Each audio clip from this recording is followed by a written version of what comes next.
Ayun guys, meron tayo ngayon dito. I-rebuild natin guys.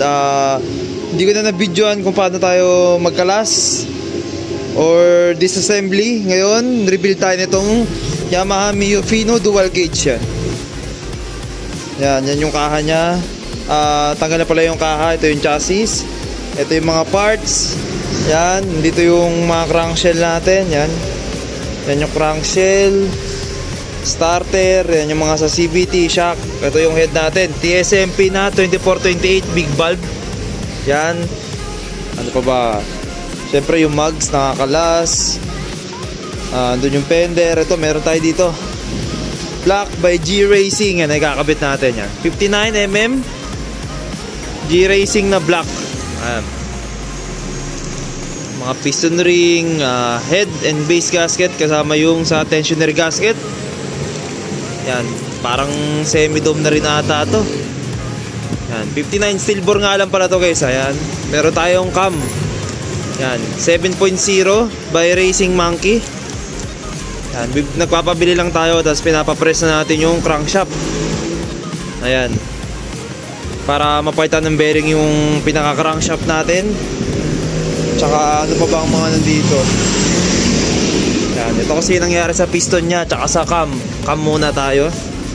Yan, may tama tong cam na to guys eh. Kung makikita nyo dyan. Ayun o. May tama sa part na yan.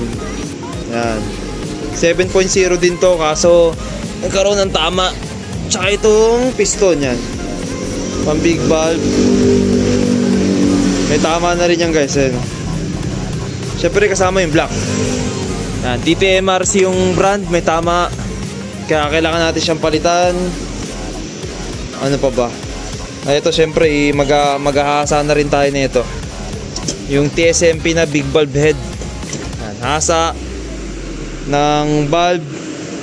Tsaka palit ng valve seal siyempre. Yan, hindi yan mawawala. Tapos double check na rin kung may crack yung valve spring, para sigurado tayo pag salpak walang maging problema. Yan. Siguro pa-fast forward ko na to pag rebuild natin. Yan, dahil lang naman yan guys. Pagtanggal yung ating valve spring, hasa, syempre kailangan ng grinding compound guys. Hindi yun basta-basta. Yan, na 5 turns na rin to na valve spring. Yan. Tapos siguro original lang ipapalit natin valve seal dito guys. Yan.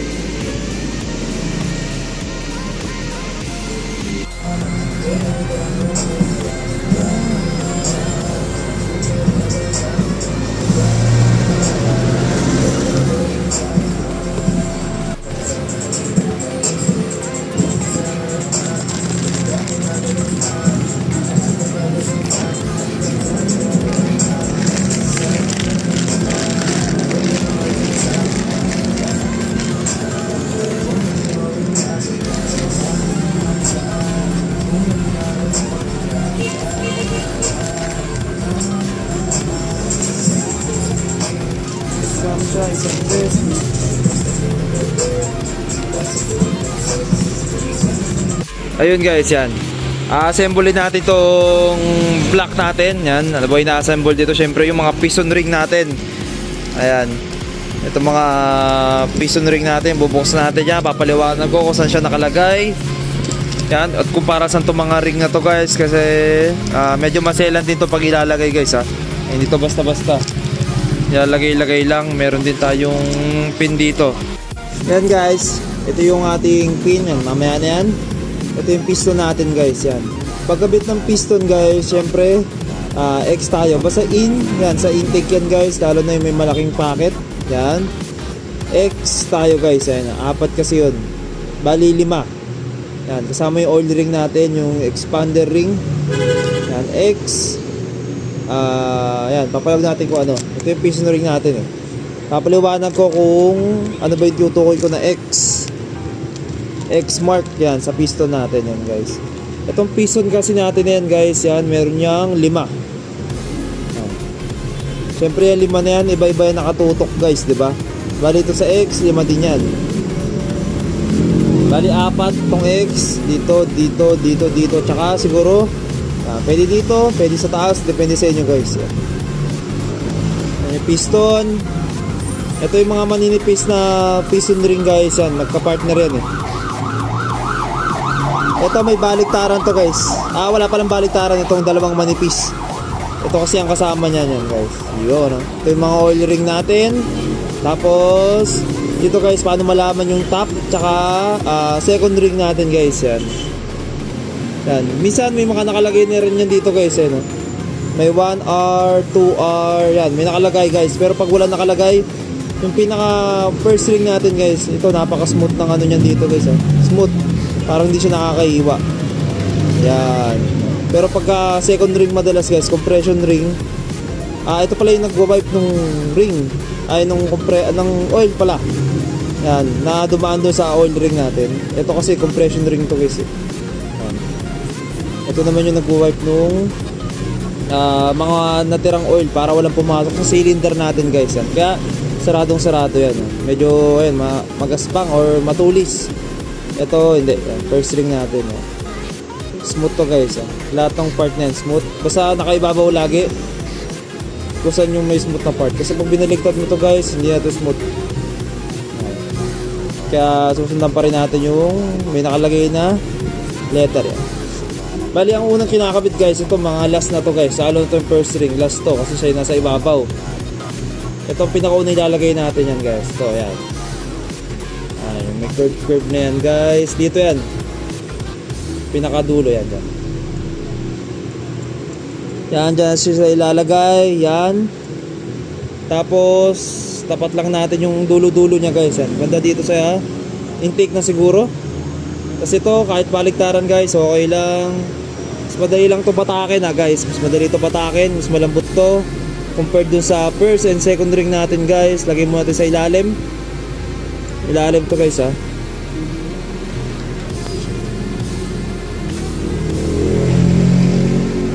ilalim.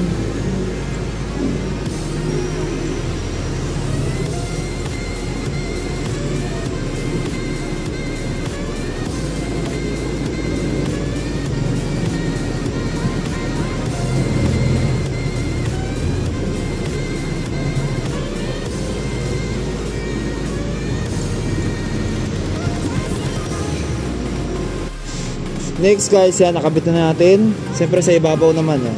Kailangan malinis guys, walang alikabok, walang buhangin. Kasi hindi pwede may makapasok na. Ayan. Ayan guys, nakabit na natin. Itong dulo-dulo na to guys, tapat natin dito sa exhaust na lang natin. Dito yung dulo ng isa, itong maliit na ring yan. Tapos yung sa baba, dito yan. Para meron na tayo dito sa baba. Yan, dalawa. Tapat lang natin. Or mamaya na, sabay-sabay na sila. Sunod si second ring. Second ring guys, yan Yan. Diskarte guys sa pagkabit. Mag-DIY, yan, ganyan. Sa paikot nyo. Yan. Diba? Parang di nyo hinahatak maigi yung piston ring. Tapos, ingatan nyo magasgasan to guys Pagka inaano siya, ingatan nyo. Kailangan may puwersa sa pag-atak guys para hindi magasgasan tong piston natin kasi aluminum lang yan guys Siyempre yung ating first ring pinakalas, pag ilalagay natin siya dito na yan. First ring, second ring o first ring, second ring, depende.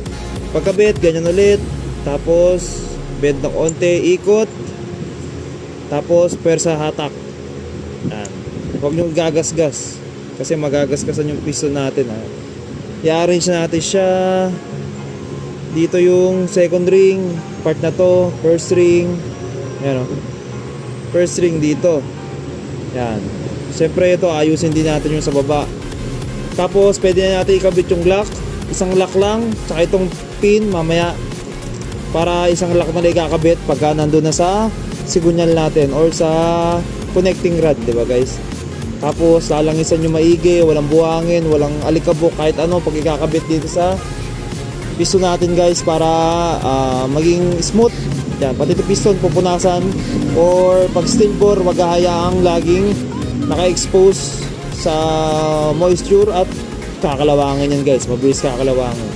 Ngayon naka-setup na yung ating piston. Siyempre kakabitin natin ito mamaya.